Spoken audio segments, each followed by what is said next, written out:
तो स्टूडेंट्स, मैं doctor Ravichandran, guest faculty physics department, BMD college Dayalpur से बोल रहा हूँ। आज हम BSc physics honours second year paper 3 के ऑप्टिक टॉपिक से स्टार्ट कर रहे हैं, जिसमें हम फर्मेट प्रिंसिपल के बारे में पढ़ेंगे। फर्मेट प्रिंसिपल पढ़ने से पहले हमें कुछ बेसिक कॉन्सेप्ट क्लियर करने होंगे। तो आप देख पा रहे हैं जैसे ऑप्टिकल पाथ यहाँ पे है। ऑप्टिकल पाथ के बारे में आपने क्लास 9-10 से ही पढ़ा होगा, अगर आपको याद हो कि the path taken by the रे of light is called optical path. Hindi में बोलें तो लाइट का जो रे होता है वो जिस पाथ यानी जिस रास्ते को तय करता है उसको हम ऑप्टिकल पाथ बोलते हैं। ठीक है। फिर हमने एक रिफ्रैक्टिव इंडेक्स के बारे में भी पढ़ा था, जिसको म्यू से इंडिकेट करते हैं। म्यू कैसा म्यू? ये जो ऑप्टिकल पाथ के इक्वल टू लिखा हुआ है म्यू एस, उसमें म्यू है यू की तरह जो दिख रहा है। तो यहाँ पे आप देख पा रहे हैं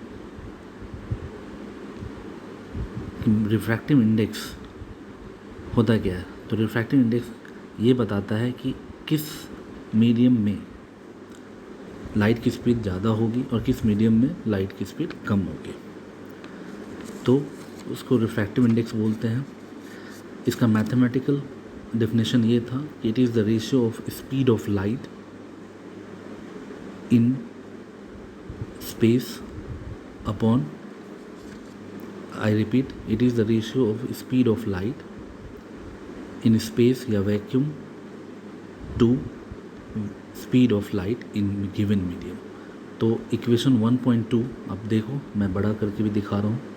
इक्वेशन 1.2 ये जो है वो यही रिफ्रैक्टिव इंडेक्स का मैथमेटिकल डेफिनेशन है। Okay, mu equals to C by we, जहाँ सी क्या रिप्रेजेंट कर रहा है? वेलोसिटी ऑफ लाइट को रिप्रेजेंट कर रहा है। कहाँ पे? स्पेस या वैक्यूम में। और स्पेस और वैक्यूम मतलब अंतरिक्ष की बात हम लोग कर रहे हैं। और v किसको रिप्रेजेंट कर रहा है? Velocity of light in medium में। ठीक है। तो ऑप्टिकल पाथ, तो डिस्टेंस इक्वल्स टू क्या होता है? Speed into time. तो अगर हम ऑप्टिकल पाथ किसी भी मीडियम में करेंगे तो उस मीडियम में स्पीड ऑफ लाइट को लेंगे और इनटू मल्टीप्लाई कर देंगे जितना वो टाइम लिया। तो इसको कहेंगे डिस्टेंस ट्रेवल्ड बाय द रे of light which is called optical path. I hope ये ऑप्टिकल पाथ आपको समझ में आ गया होगा। ठीक है। तो इसीलिए ये दिखाया गया है कि ऑप्टिकल पाथ जो है जैसे c इंटू टी, तो c मतलब speed of light in space या वैक्यूम इंटू टी। ठीक है। तो यही हो गया ऑप्टिकल पाथ। तो खैर, हमें ऑप्टिकल पाथ जानना था कि क्या है। अब इसके आगे हम लोग जो करने वाले हैं, ये मैं अभी स्क्रॉल अप कर रहा हूँ, ये है हमारा मेन क्या है? Formats principal of least time. तो एक्चुअली हमारे जो सिलेबस है उसमें फर्मेट प्रिंसिपल के बारे में पढ़ना है। तो आप देख सकते हैं जो बोल्ड लेटर में लिखा हुआ है डेफिनेशन है फर्मेट प्रिंसिपल का। इनसे पियरे दे फर्मेट 1658 में एक फ्रेंच मैथमेटिशियन ने इसको दिया था। तो इनके अनुसार a ray of light in passing from one point to another point through a set of media, medium का प्लूरल को मीडिया बोलते हैं, तो a set of media by any number of reflection और refraction chooses a path along which the time taken is minimum और the least. Hindi में बोले तो रे ऑफ लाइट जब एक पॉइंट से दूसरे पॉइंट में किसी भी एक मीडियम या पूरे मीडिया के थ्रू जब जाता है, उसमें वो नंबर ऑफ रिफ्लेक्शन भी हो सकता है, रिफ्लेक्शन भी होता है, तो वो उसी पाथ को चूज़ करेगा जहाँ पे उसको सबसे कम टाइम लगता है, सबसे कम टाइम लगता है। अब इसको प्रैक्टिकली अगर हम समझें तो जैसे मान लीजिए कि आप घर पे बैठे हैं, ठीक है, आपके घर के सामने एक दरवाज़ा है जो घर से बाहर निकलने का रास्ता है। और तो आप क्या करेंगे, अगर आपको सबसे कम टाइम लगना चाहिए तो आप क्या करेंगे, आप बिल्कुल सीधे रास्ते जाएंगे, ठीक है, और उस टाइम से ज़्यादा कोई टाइम लगाना हो तो आप थोड़ा घूम कर, नाचते हुए, घूमते हुए उस दरवाजे पे जाओगे। तो इससे हमने क्या सीखा कि किसी भी मुकाम पे या किसी भी जगह पे अगर हमें जाना है तो एकदम बिल्कुल सीधे रास्ते जाओ, तो हमें कम टाइम लगेगा।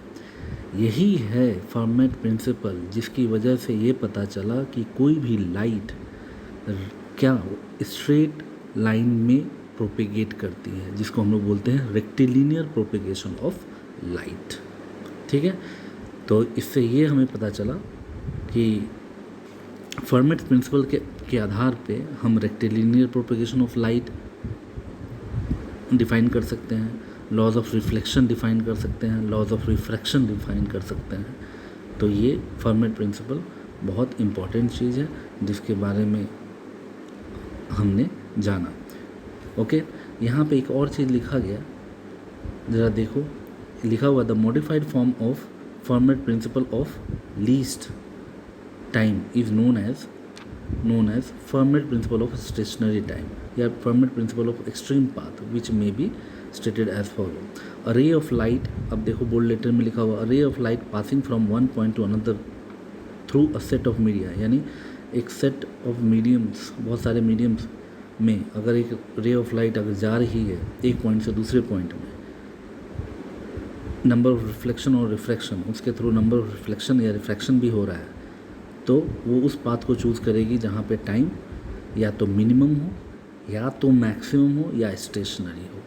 तो ये एक इसका ब्रॉड फॉर्मेट मिला हमें, ठीक है।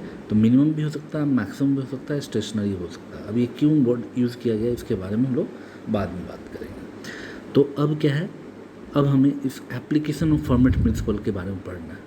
तो वो मैंने ऑलरेडी आपको एक्सप्लेन कर दिया कि एप्लीकेशन ऑफ फॉर्मेट प्रिंसिपल क्या हो सकता है। एक लॉज ऑफ रिफ्लेक्शन आप बता सकते हो, याद कीजिए लॉज ऑफ रिफ्लेक्शन क्या था, उसका फर्स्ट लॉ था incident ray and reflected ray and normal to the surface all lie in the same plane. यूँ कहे कि जो रे ऑफ लाइट एक प्लेन पे आती है फिर रिफ्लेक्टेड बैक होती है, और जहाँ से वो इंसिडेंट करती है तो आप देख सकते हो पी एम आया और फिर एम डैश पी गया। तो एम डैश एक नॉर्म से अगर नॉर्मल ड्रॉ कर लें तो यहाँ पे ये तीनों के तीनों एक ही पेज पे होंगे, इसी को बोलते हैं all lie in the same plane. और एक होता था angle of incidence equals to angle of reflection. तो ये हमने क्लास 10th में पढ़ा, क्लास 12th में पढ़ा, ये पढ़ लिया हमने, ठीक है।